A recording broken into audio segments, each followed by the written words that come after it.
Everyone to the January 17th, Wednesday, January 17th, the Orange County Funding Corporation meeting is 5:03 p.m.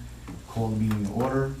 Pledge of allegiance. Ask everybody to rise for the pledge of flag, please. In the corner.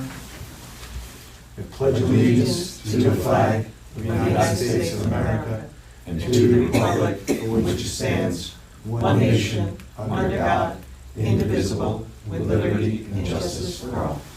Thank you, everyone. And Bill, will you do a roll call? Yes, Dean Tamburri. Present. Jeff Christ. Here. Mark Green. Here. Giovanni Palladino. Present. Susan Walski. Present. Okay, we have 5 of 7 board members present. Dr. Vincent Odock and Mr. James Rinaldi are not present. For staff, myself, Bill Fioravanti, Kelly Riley, Marty Barras. We have Mr. Jose Rojas with Acquisitions Marketing doing our AV, and Ms. Susan Katzoff, our General Counsel via Zoom. Thank you, Bill. And proof of notice is attached. It was properly noticed, this meeting, and the minutes of December 20th, 2023. That is in your packet. It was emailed to you. If anyone takes a look at it, if you haven't had a chance, give it a minute. If anybody has any questions or comments, if not, I'll ask for a motion to approve as submitted. I'll make the motion. Thank you, Giovanni. Any second? I'll second. Thank you, Sue. All in favor? Aye. Thank you. Motion passed. In the reorganization meeting, our governance meeting in December, the committee brought a new board moving forward. The reorganization meeting is, we have that in front of us. And what I would like to do myself is I'm going to make a motion to for Jeff Christ to be chair of the IDA board. Jeff, thank you for taking over the role.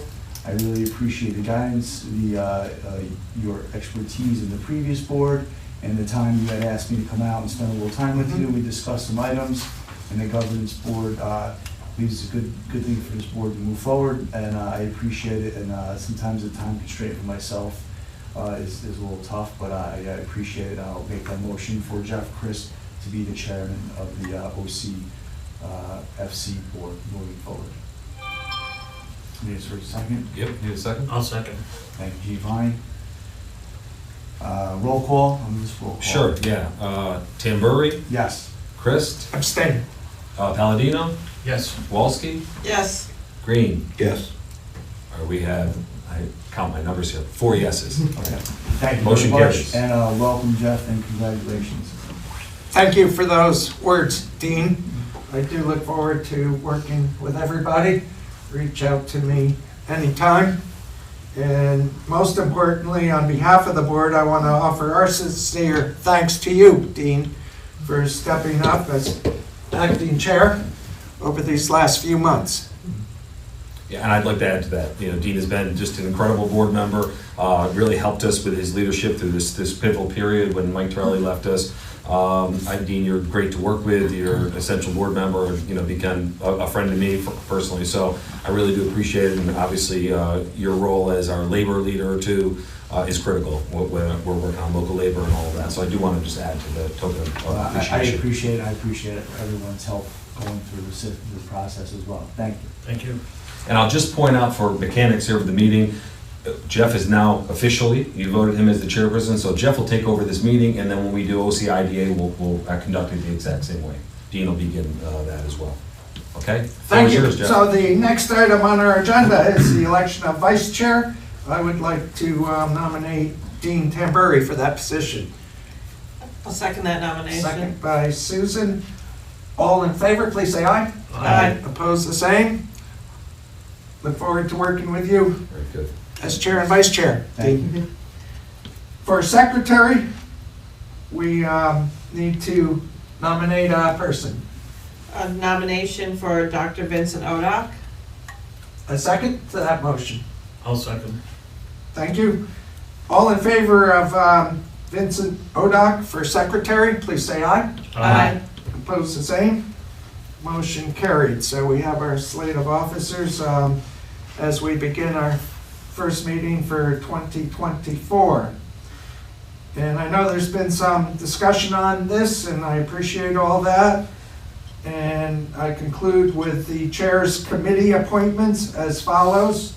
Audit Committee, Susan Walsky, Mark Green, James Rinaldi. Mr. Chairman, I'm remiss, and I left Dean Tamburi's name off the audit committee list. Oh, okay. He should be on there as well, I'll add as one of your appointments for that.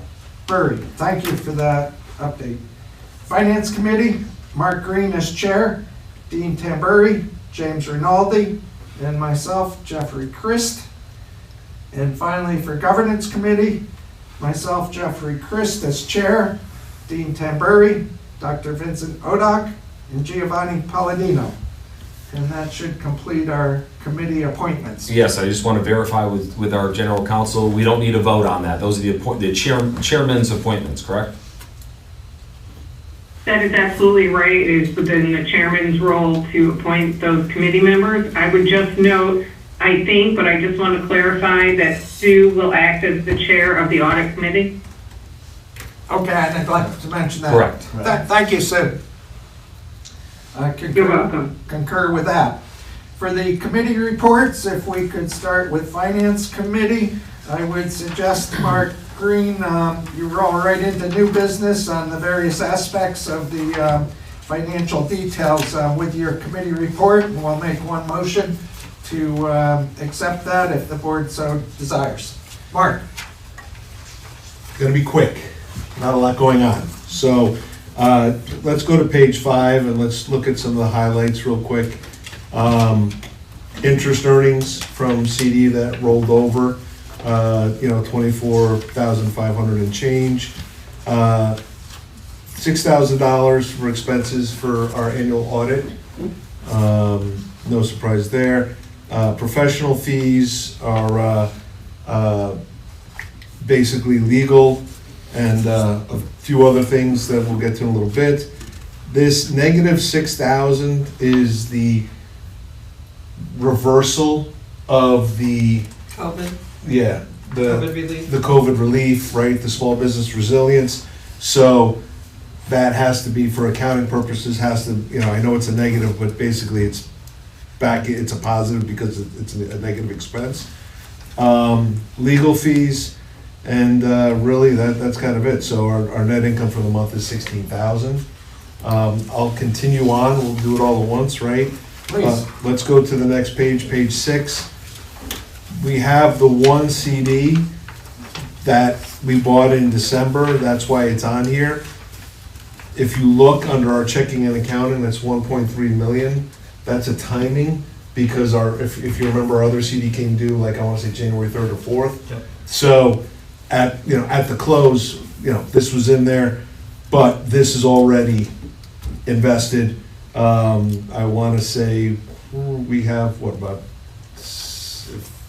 we have altogether 3 CDs now. yes. One T-bill, which is the $5.99, a CD for $600, and then the TD Bank fund for the $547. Yeah, so roughly, we've got about between 150 and 175,000 in our checking account. The remainder is in 2 CDs, or 1 T-bill and 1 CD. And then our 2 vouchers, legal, and then our professional liability. And then as far as our small business resiliency loan, I don't think anything has changed since the last time we met. It is what it is, and I have nothing to add to that. So We have one person paying. Yeah, I was gonna Oh. say, it was at 86%, now Yeah. you're up to I 89. don't know if you meant from 10 minutes ago, the other one, but, No, okay. all right, my bad. Yeah. I apologize. No, so we are at 89%, which is why we had the reversal, right? I'm assuming that's what. Oh, Yeah, yes, yeah. yes. And so that's what we are. Okay. 89% is great. Anything is amazing, and the fact that people are still working very hard to pay this back is frankly a little heartwarming from my perspective. Good point. So, So yeah, that's, any questions? No. I make a motion that we accept the report as well as the new business of the financials and payables and the loan update as one motion. Thank you, Susan. Second to that motion Second. by Dean Tamburri. Any other discussion on the motion for approving the financial committee reports and the new business parts of that? Hearing none, all in favor, please say aye. Aye. Opposed, the same? Motion carried. I'm an aye on that as well. And I believe that concludes our business for the OC Funding Court. You good, Bill? Yes, sir. I would entertain a motion to adjourn this meeting. I'll make the motion. Motion by Giovanni. Second. Second by Dean Tamburri. All in favor, please say aye. Aye. Opposed?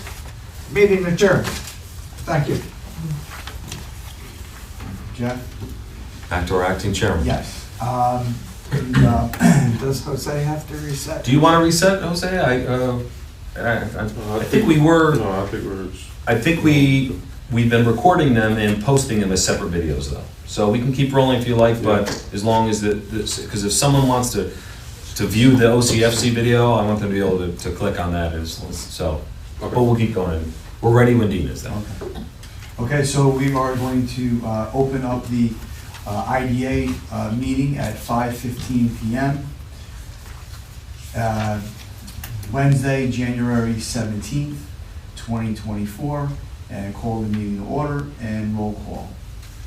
Dean Tamburri, Present. Jeffrey Christ, Present. Giovanni Palladino, Present. Susan Walski, Present. Mark Green. Present. So we have 5 of 7 board members, 2 absentees, staff, myself, Bill Fioravanti, Kelly Riley, Marty Barras, Jose Rojas doing AV with acquisitions marketing, and our general counsel, Susan Katzoff, via Zoom. Thank you, Bill. And we'll move on to the minutes. To approve the minutes of December 20th, 2023, the Board of Director meeting minutes that we have been sent to us and we have in front of us. We had a chance to review. If there's any questions or comments, we'll take them. If not, ask for a motion to accept them as presented. I'm going to make a motion to approve the minutes, having previously read them. Thank you, Sue. Second. I'll second. Thank you, Jeff. Ask for a motion to accept the minutes as presented. All in favor? Aye. Against? None? Hear none? It passes as presented. And then again, the reorganization meeting, was recommended for the governance meeting of December.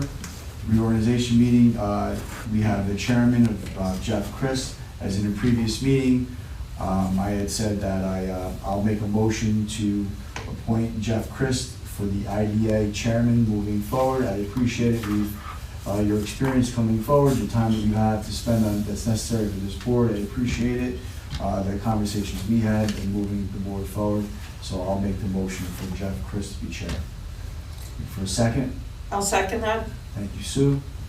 All in favor? Aye. Against? I abstain. One abstain. Motion passed. Welcome, Mr. Chairman. Thank you, Dean. And again, I look forward to working with everybody, and feel free to reach out to me. And most importantly, on behalf of the board, I again offer our sincere thanks to you, Dean, for stepping up as acting chair.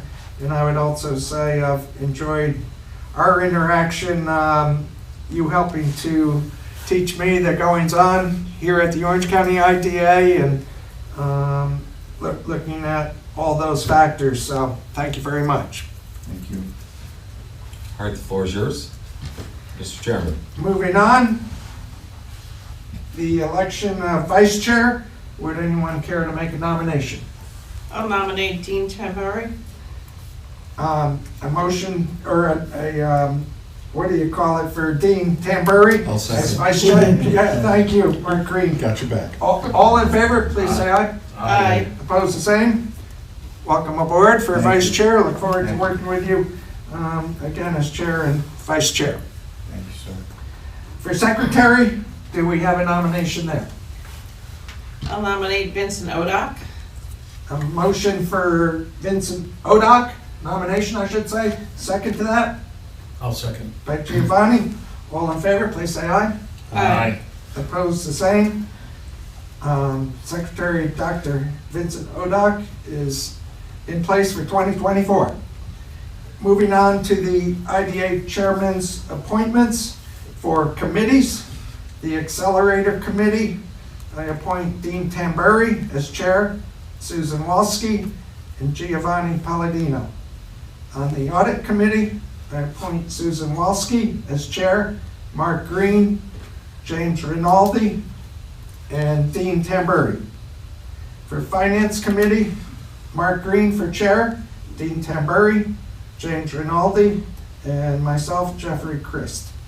And finally, on the Governance Committee, Jeffrey Christ for chair, Dean Tamburi, Dr. Vincent Odock, and Giovanni Palladino. And those appointments should be in place for 2024. Moving on to reports, Bill Fioravanti, our CEO, please provide your report. Okay, thank you. I'll give you a few quick updates, and then we're going to do our kind of annual update, what we're really required to do. I provide the board some highlights, which I'm going to hand that out. Dean, can I give you those? Mark, same here, please.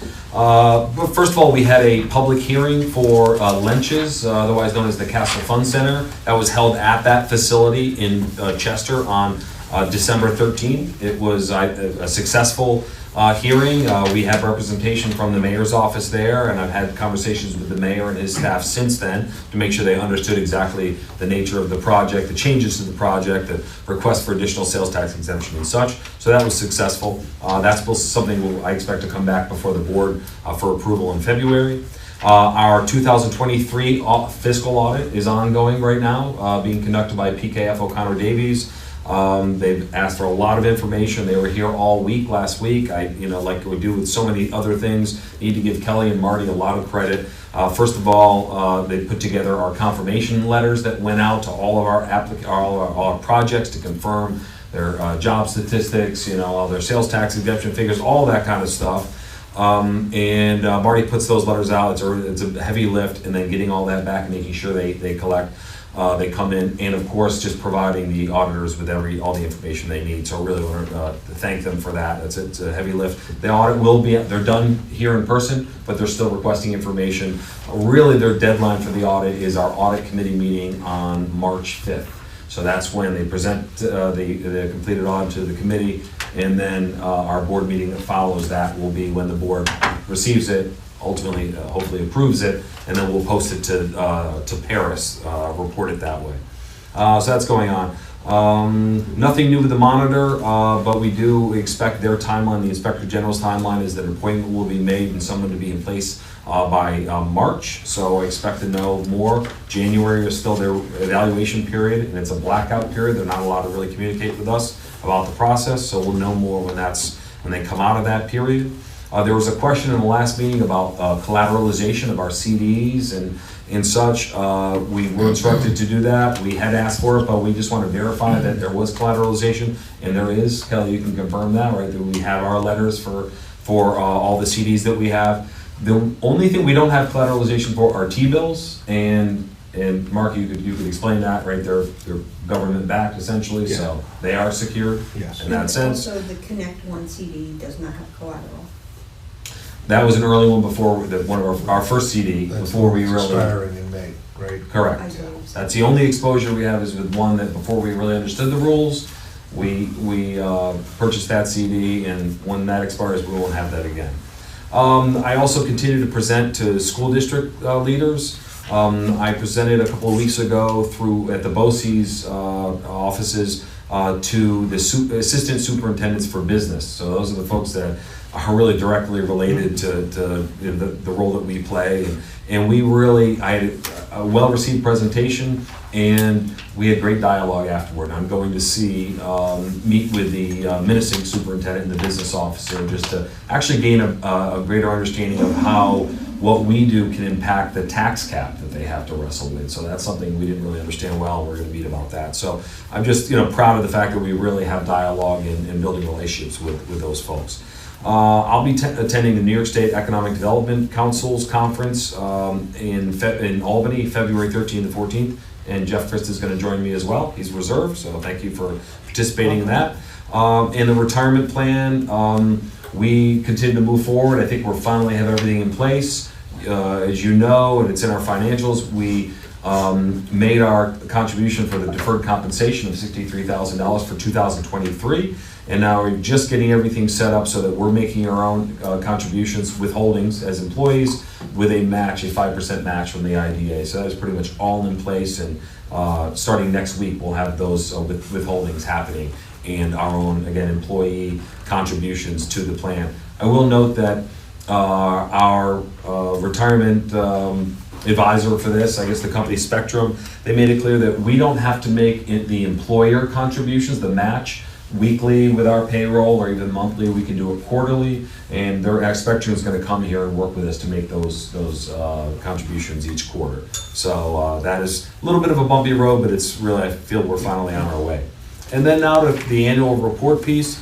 There's two documents you have in front of you. First is our projects matrix, which we update every couple of months. This, in the content of this spreadsheet, just so you know, are only projects that since the administration of the IDA was changed over. Since I came in, the staff, and of course we have a temporary board with some members that are here, and then we've continued to evolve this board. But that started with Green Thumb or Fiorello Industries, the cannabis manufacturer out of Warwick, and most recently the Lunches project is before you. So this is really a tally. It tells you from left to right exactly where everything stands. I'll just summarize it, that as you see at the totals at the bottom, just since March of 21, we've had $1.2 billion in projects in front of us in terms of capital investment. And that represented 3,800 construction jobs and more than 1,000 permanent jobs. Now, that's, again, this is what I think the public needs to understand, and we all, as members and staff, we all need to understand, is kind of talks to the fragility of these projects, that these are all projects that came before us. Some of them, for one reason or another, withdrew their application at some point during the process. Several of them have been approved by the IDA, by this board, but not yet closed, meaning the actual transaction not closed. And that's usually because the applicant is often waiting for other financing or other approvals, hoops they have to go through before they're ready to close. And even after we've closed projects, so we have 1, 2, 3, 4, 5, 6, 7, 8 that are on the list here. We have, how many have been built? We have about 5 projects that have been, construction's been completed, and some that are never gonna happen. So that's, again, just that there are so many factors at play with these projects that even when this board provides the incentives that they need in order to do the deal, it doesn't ensure that it's gonna actually happen. So as far as what's under construction, $382 million of capital investment, 936 construction jobs, and 334 permanent jobs. So that's what has been created in part by the inducements approved by this board. And for 2023 specifically, to highlight the stats here, we had 8 new applications, 6 advanced public hearings, 5 received final approval by this board. This year, 1 closed. We have 3 that are soon to close, and we have one that we approved late in 22 that's kind of still in limbo, frankly. So that's just from a project standpoint. And then I provided, I think I may have given my copy as well, though I have it here.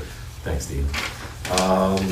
Just quick highlights. I just went over the project activity, board development. We were down a person again, and we did complete have a full board with Mr. Chris joining us. I believe it was in October. And another real big movement we were trying to make was, rather than all the work of the IDA being, at least board work essentially, being done in the board meeting, we really flattened out the organization and pushed a lot of things out to committee-driven work with the committees that were obviously named with the reappointments by the chairman. And I think the committees are functioning very well, and they're making our board meetings more efficient as well.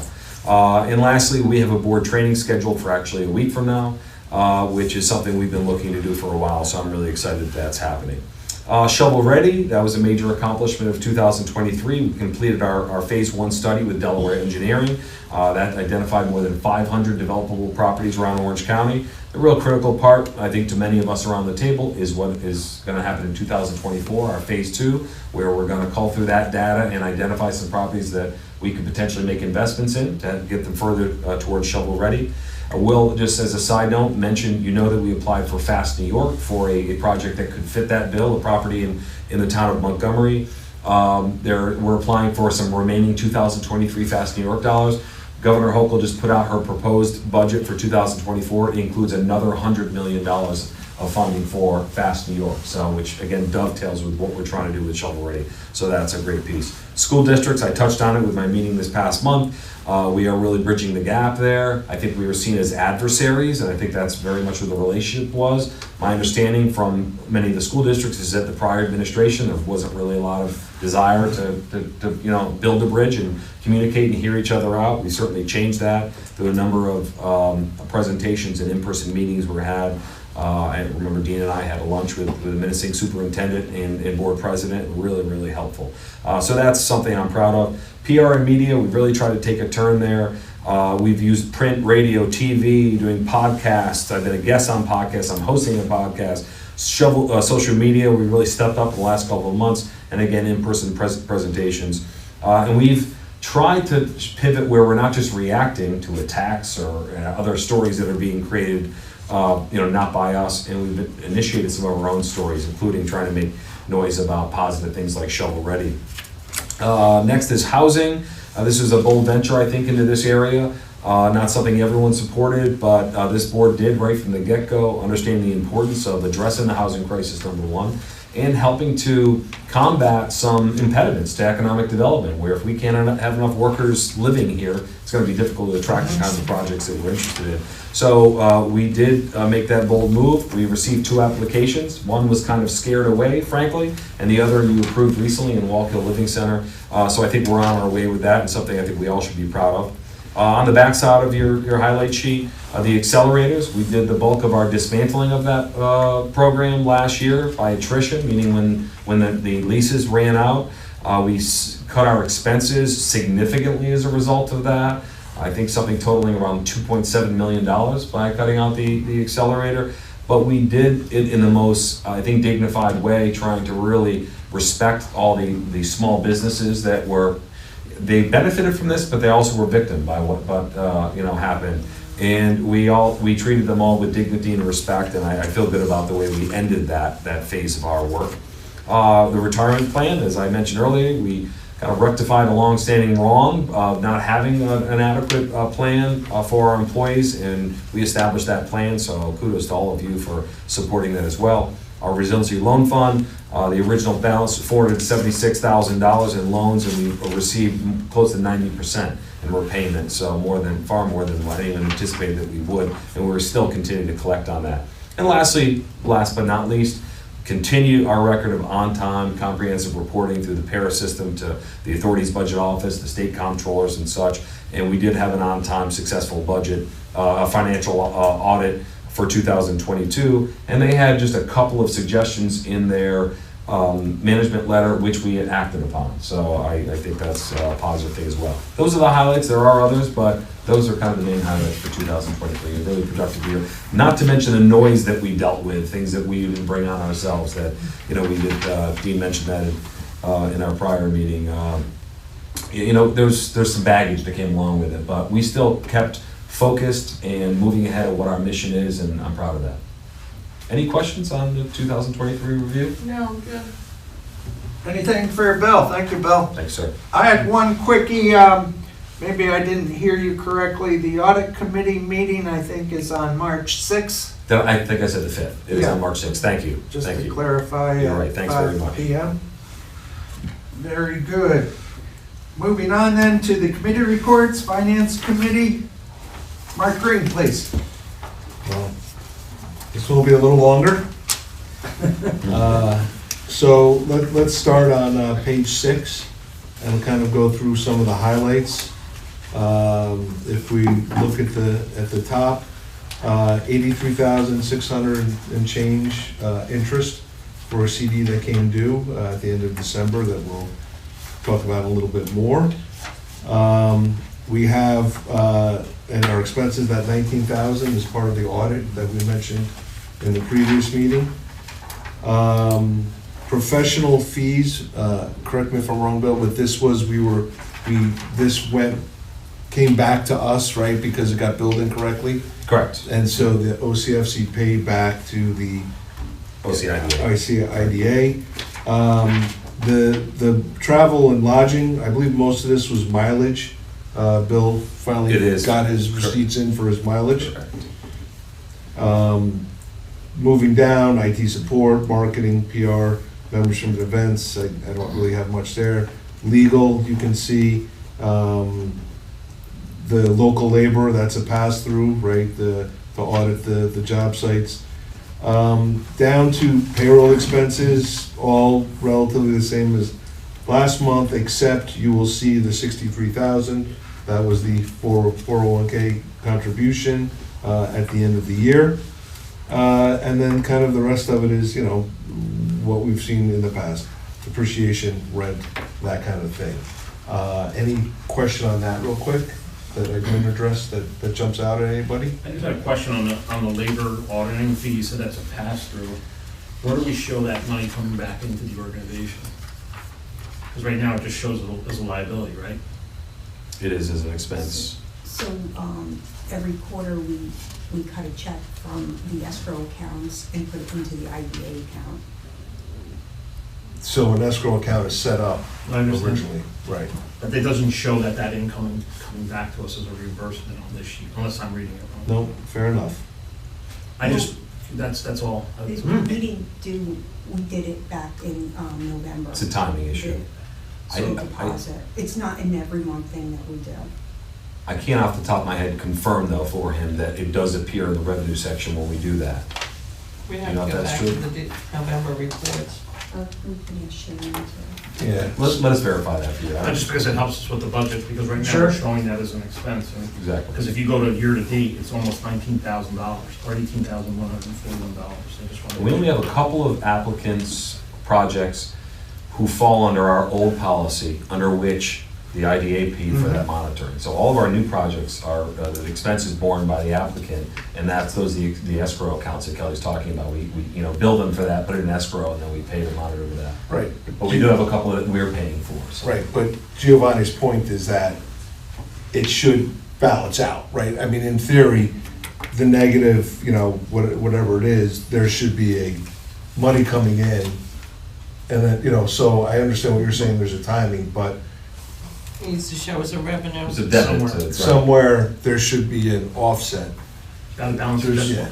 Should show on This is total. November, if you want, there is a line Same thing. for it there. This Under revenue. amount is. Wow, and this is why Dean is Dean. Got that on. Where, 401 account, 401. But it doesn't, it says budgeted, but it doesn't have a. the 4,100 local labor auditing fee pass-through. We did have $7,500 in there. November. Yeah. Budgeted is in there. There should be an income. I just want to make sure we get the credit. Yeah, definitely. That's all. Sure. I think we should Yeah, research that's all. that and give you Yeah. a solid answer. Make sure we- Is there a 100% way certain. Question. we can For sure. just do it during the same month? Is there a reason why we did it earlier? Like brought the money in from escrow earlier? I do it usually quarterly because we don't get the bills that specific month from the monitors. That's fine, but it should end up showing in total for the year. And then Kelly, is there, once you have that, and then you have to, does it actually, it comes out of an account we have set aside for them, or is that? Yes, that's Yeah, correct. Yeah, there's each, a- each project has their own escrow account, and then we have a master account that will withdraw the money from each project's account, put it in the master account, and then we'll write a check from the master account back to the IDA. So wouldn't that show up, I would think under logically, have that someplace in vendor payment approval? So we approve to reimburse ourselves? Well, I don't think we do put that on that list for you, Don't. usually for external And payments. we need a not separate insurance expenses. sheet in here. If I could suggest, could we add this to the February Finance Committee agenda? And can we really address this and we'll report it back to you and discuss it? Yeah. And then we can report it to the board? Makes sense. Yeah. Can you, Kelly, make sure will you add that for February, please, Kelly? Is that okay, Giovanni? It's fine, I hate to make more work for you, but I think No, it's it's, important that's not, that we capture it, you it's a know? lot of There's a sense. line item there. I am more of a fan of having that there so you can, it's, Can see you know, it. money in, money should equal money out, and then it should just be a net zero. Correct. Right? I mean, and so Have to be a we real should be able to pass-through, show right? it. Yeah. But the public needs to see that too. Correct. But this amount of money is what the IDA is paying, which is one of the projects is a big amount, which was like 5289, and then the other one was just it was like a administration fee to one of our local labor monitors. Right, but Giovanni's looking for the inflow for when we're getting paid. If there is no We're not inflow, gonna get one for this. then it should be a separate line item that states that it's not a pass-through. Yeah, All right, so what you're saying is this is one of the old school Yep. It sounds ones, like it. and so this is an actual expense that we took on. Yes, and then $560 of it is for one of our monitors that a long time ago, they would charge us per specific project, Reporting fee? a report, Yeah. yes. All So right, that needs to get broken out. so I would say, one, we should break that out, and two, that this should not be categorized as a Yeah, pass-through. it's not all pass-through. Because it's not. That's why I'd like it to be a finance committee agenda item, because I think we need further discussion, we need Thank to you. really delve into it and make sure we've got it straight. That was a great point, thank you. Good catch, Gio. Any other questions? Gio? No. Definitely picking up a man there. No, well done. So let's move on to page 7. Talking about CDs, there's really not much to talk about as far as we don't have anything coming due this month. Next month we will, and we can discuss there. But please note, there's a timing issue, just like in OCFC. You see 2.5 million in the checking account. That's because CD came due and has since been reinvested. And so roughly, that account is roughly $540,000, I would say, for our operation expenses. And so next month you will see that money in a CD. Is that the treasury bill that came due that got put into the checking? Yes. And that's what contributed to that interest of the, on the previous page of the $83,600. I'm not sure I totally understood, Mark, but the one with the maturity date for February 20th, which is the day before our next meeting, did we make a decision on that? Yeah, so what we're going to do is that's going to sit in our checking for Okay. roughly a month. Oh, the whole thing? The whole thing will Okay. sit in checking for a month, and then we will pair it up with the, you'll see the second one down comes due March 26th, Mhm. and the last one down comes due March 6th. So when we have all three of those due, then we'll be able to consolidate and come up with a plan as to how we're going to do that. Mhm. You know, and I think in the past we discussed, depending on where we're seeing interest rates, 3 months, 6 month, combination, a year, what have you. Well, that'll be after the feds have their March meeting. Yeah, I will say right here, right now, with the combination of the revised jobs that came out, that jobs weren't as strong in November and December, and with inflation still hovering at around 4%, really, the Fed, their target is 1.5% to 2%. And so, everyone can say, oh, inflation is down. It's not. It is a compounding number. So it's 4% on top of the 9% on top of, so I will find it I would find it incredibly improbable that the Fed would start cutting rates with inflation still over 2 times what their target is. So I think the expectation that everyone had that this was gonna happen sooner than later, I don't see that until we start seeing that. I don't see that till September. Nor Even do I. then, would it be 1/4% type of? It really will depend on, again, they are going to be watching I think the frustrating thing in finance is them, they touted these jobs in November and December, and then have to go back and revise them down and say, oh no, our bad. And then to continue to have inflation. If they do, unless they totally miss the mark, unless catastrophe happens, they would have to go slow. It would be a very nominal decrease to see how the market, how the world reacted, and then go forward from there. But there's no way, again, barring a catastrophe, that they'd come out and say, we're gonna cut rates a half, 3/4. Oh, not that, they're not gonna do a half. Yeah, that would be shocking. They may be an election year cut a quarter, like I said, that'll be September.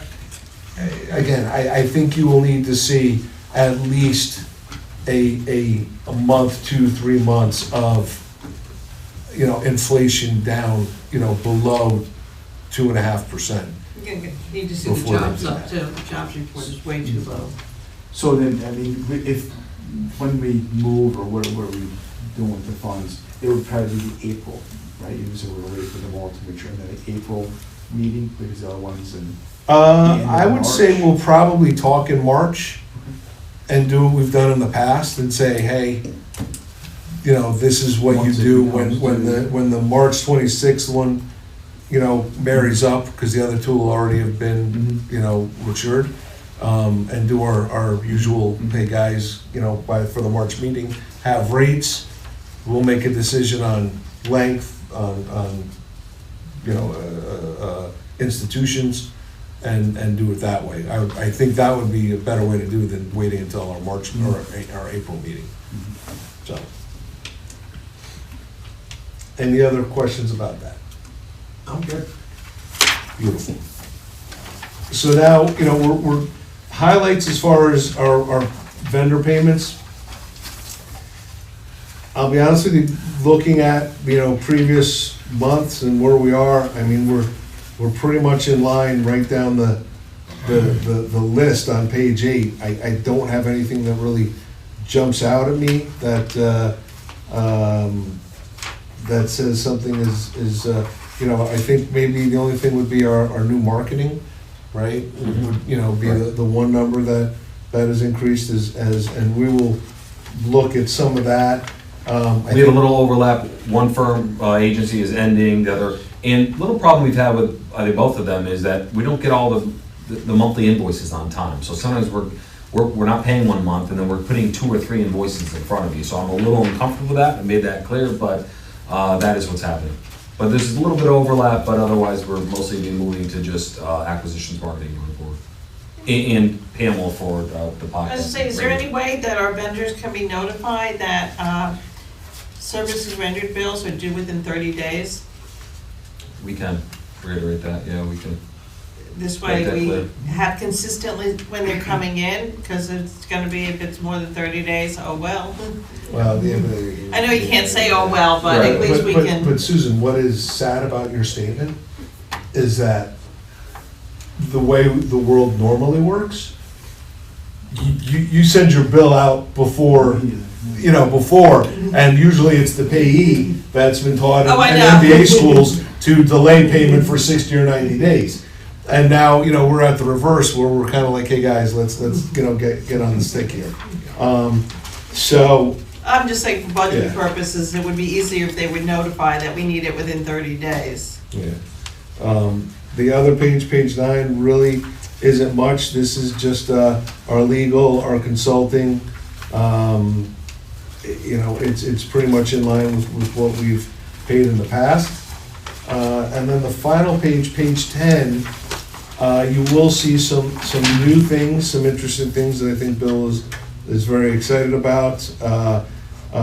We already talked, we have the membership fee there, we have the liability insurance, but then you get into the podcast that Bill has done. That's some of, you can see those 2 separate groupings, and Bill certainly can speak to that. And then you also see that Chase Connect is again the 401k setup and funding of that program.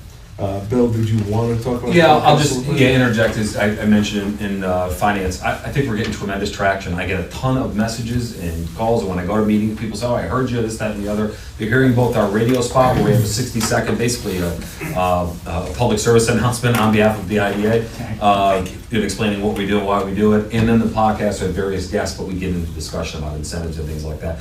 I'm really been impressed with how many people have been telling me they've heard it, so. Where can we hear it? It's on a few different radio stations, is it HUD, K104? you get that over at work. HUD, I'll give you the stations. WGHQ. What is that, is it on there? It's on there. It's on there. WHUD 100.7, K1047, and WGH. GHQ Magic, that's a little bit more adult, but we're getting a lot of traction with that. What if So- you don't listen to the radio? Well, that's why we're doing a lot of other modes. Yeah. I mean, that is, in the podcast now, we're gonna start promoting it in other ways, Okay, because people can go to it online on demand. Yeah. But we're gonna that's- promote it elsewhere so that we're, That's okay, getting good. acquisitions is helping us with I that. was just saying, Audible, a Minutes of lot of News is people willing to listen do to that. them on like Audible Mhm. and stuff like that. Exactly, so that it's available to more people. Bill, would they ever like, if there's, downtime on radio, whatever, they ever fill in with like a replay of any of these types of things? Do they talk I think about that? it seems from my early meetings and then kind of doing the programming, their programming is pretty solid. Like, they know every 5 minutes what they're doing. So I think it's different than, say, social media, where they guarantee you so many impressions, you can get more of this, that, and the other. I think it's pretty scientific what we get. So the only other thing I thought of as we were sitting discussing is that, do they give us the copy? Do we have copy of the whole? It lives on their website, Okay. and it is something that I think in time I could see us producing. We've talked about that, ourselves, but really they're helping us get it rooted. But it lives on their website, but people go and you can just access it through a player right there. I was just thinking there's some good sound bites, or whatever, maybe we take that and put some of those on our site. or whatever. What I was That's thinking, exactly maybe- what we're working with acquisitions on, to take pieces of that. Or just take a link to where the podcast Yes. is and embed it in our homepage. Yep. Mhm. Yeah, there's some really good question and answers that we'd like to maybe highlight Exactly. and put them on there. That's what Billy Iverson, at Acquisition is trying to get us towards, is we're giving him the files, we're trying to take some pieces and highlight those. So. Good. I think he's already done some of that social media. Actually, I've seen some of those posts where, if you look at our social, you'll see it's got one where it looks like radio waves coming out, and it's some my audio on that. So Yeah, they're doing some still of that. not tagging us in that. Not tagging like people, Us, the as board, when they members. make those posts on social media. You want to have your individual account Yeah, tagged? yeah, because this I'm way gonna I ask each of you can about post it that. to my page and, my 3,000 people, it shows up in 25 of theirs, but still, Well, now that you said that, maybe something else too as well, is that, if somebody visits the site or whatever, sometimes, whatever town you live in, right, town of Newburgh, like, they give you notifications or whatever, Right. maybe something like that, I don't know how that works, but you Well, sign if up I- for notifications. If I'm tagged on it, then I can, make sure I put it on my page, because otherwise I'm not gonna get it in the Right. feed of umpteen. And then, I can in turn, groups that I belong to, I can share it to them, Mhm. but without And knowing that. are we the not, do you follow us now? Are we in your feed? I follow you, Okay. but, Not coming up is, there's so many people Haven't in seen that it. feed. okay. All right, let me talk to them about that, and I'll probably, again, poll each person to make sure they're comfortable with that. Who's Yeah. gonna have the account? Me, I'm You will. okay with it. My life is, it is what it is. Right. Anything else, Mark, on financial report? I'm done. Other questions for Mark? A motion to accept the finance committee, including the new business items of December 2023 financials, the December 2023 and January 2024 payables, and I don't think we had any action item on the certificate of deposit. I'll make the motion. Motion by Giovanni, second to that motion. Second. Dean, all in favor, please say aye. Aye. Opposed, the same. And I think that concludes the listed items on our agenda. Before I ask to go into executive session, I would just note our next meeting, I believe, is February 20th, immediately following our OCFC meeting, which begins at 5 o'clock. February 21st. Oh, 21st, you got me back. I was looking at the wrong month. Thank you, 21st. We're even. With that, I would like to ask the board to consider executive session to discuss personnel. Would anyone make that motion? I'll make the Dean motion. Tenbury makes the motion, second Second. by Mark Green. All in favor, please say aye. Fine. Opposed, the same. We'll move into executive session. It would be any action, any action. I don't expect any action. Sue Katzoff, do you have a comment on that? I do not. Okay, I don't anticipate you're taking action either. okay, Thank you. thank you.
One, We're back in regular session after executive session.